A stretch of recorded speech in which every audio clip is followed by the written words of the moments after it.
भारत में यहाँ दबा है अरबों का खजाना।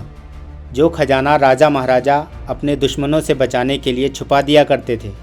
आज आप और हम मिलकर चलते हैं भारत के उसी ट्रेजर हंट पर।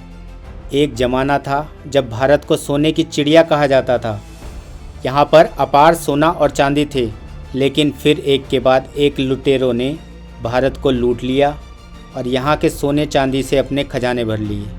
ऐसे ही कई खजाने आज भी भारत में कहीं न कहीं छुपे हुए हैं। दोस्तों, आपको बता दें कि ये खजाने इतने बड़े हैं कि अगर आज ये हमें मिल जाएं तो देश की गरीबी कुछ ही पल में समाप्त हो सकती है।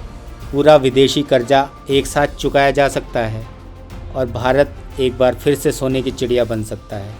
हमारी लिस्ट में एक ऐसे राजा का खजाना है जिसके लिए भारत सरकार ने आर्मी और पुलिस के द्वारा पूरे किले को खुदवा दिया था। तो चलिए आज आपको लेके चलते हैं खजाने की खोज में। दोस्तों, क्या आप पद्मनाभ स्वामी मंदिर के खजाने के बारे में जानते हैं? केरला के इस मंदिर को खजाने का भंडार कहा जाता है। तिरुवनंतपुरम के पद्मनाभ स्वामी मंदिर जो जून 2011 में खूब चर्चा में आया था, जब इस मंदिर के अंदर बने तहखाने को सुप्रीम कोर्ट के आदेश से खोला गया और उसके अंदर जो मिला उसको देखकर सबकी आंखें खुली की खुली रह गई। इसमें विभिन्न प्रकार के गहने, मुकुट, सोने के बर्तन और कई बेशकीमती रत्न मिले। आपको बता दें कि ऐसा भी कहा जाता है कि इस मंदिर के तहखानों में इतना खजाना भरा हुआ है कि देश का बच्चा बच्चा अमीर बन सकता है। पद्मनाभ स्वामी मंदिर के अभी तक 6 तहखानों के गेट खुल चुके हैं और हर तहखाने में पिछले तहखाने से ज़्यादा सोना मिला है। मंदिर के 6 तहखानों में अब तक 1,32,000 करोड़ की संपत्ति मिल चुकी है। ऐसा माना जाता है कि मंदिर में पड़े टोटल खजाने की कीमत 82 खरब से भी ज़्यादा है। अब इस मंदिर के 7वें दरवाजे को खोलने की सिफारिश की जा रही है।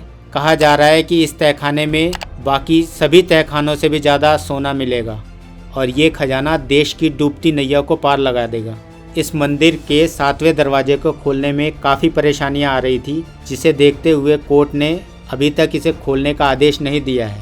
दोस्तों, इन्हीं खजानों में राजा मान सिंह का खजाना भी आता है। राजा मान सिंह अकबर के 7 रत्नों में से एक थे, जो कि अकबर के मुख्य सेनापति थे और उन्होंने कई युद्धों में अकबर को जीत भी दिलाई थी।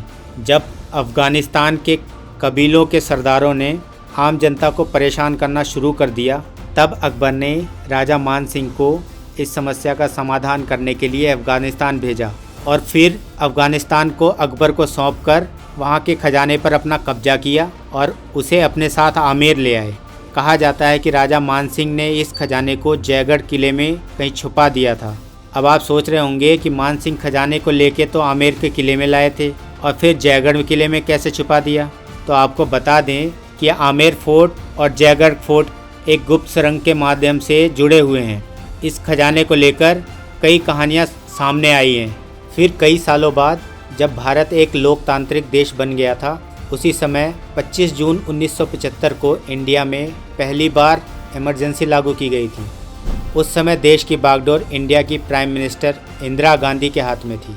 इस चीज़ का फ़ायदा उठाकर इंदिरा गांधी ने जयपुर की महारानी गायत्री देवी के राजघराने पर इनकम टैक्स और पुलिस की रेड करवा दी थी। उस रेड में पुलिस को कई किलो सोना और चांदी मिले, जिसके आधार पर गायत्री देवी को दिल्ली की तिहाड़ जेल में डाल दिया गया। यह थी तो एक आपसी रंजिश जो गायत्री देवी और इंदिरा गांधी के बीच की थी। उसी रेड में पुलिस ने एक पुराना दस्तावेज बरामद किया, जिसमें राजा मान सिंह का खजाना जयगढ़ फोर्ट में छिपे होने की बात का जिक्र था, जिसके आधार पर इंदिरा गांधी ने जयगढ़ फोर्ट में खजाने को ढूंढने का ऐलान कर दिया और दिल्ली पुलिस और आर्मी को जयपुर के लिए रवाना कर दिया। खजाने को ढूंढने के लिए चले इस अभियान को 5 महीने हो गए, लेकिन सरकार के हाथ कुछ भी नहीं लगा, जब तक जय फोर्ट काफ़ी खुद चुका था।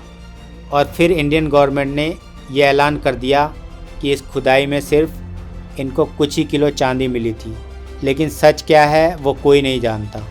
जब खुदाई ख़त्म करके पुलिस और आर्मी वापस दिल्ली की लौट रही थी, तो जयपुर और दिल्ली का हाईवे को आम जनता के लिए बंद कर दिया गया था, जिसके चलते कईयों का ऐसा मानना है कि इंदिरा गांधी को खजाना मिल गया था और वो उसे ट्रक में भरकर अपने साथ ले गई। लेकिन इस बात में कितनी सच्चाई है वो तो इंडियन गवर्नमेंट ही जानती है। हम आशा करते हैं आपको ये वीडियो अच्छी लगी होगी। ऐसे ही और नॉलेजफुल वीडियो देखने के लिए हमारे चैनल को सब्सक्राइब करें। Thank you.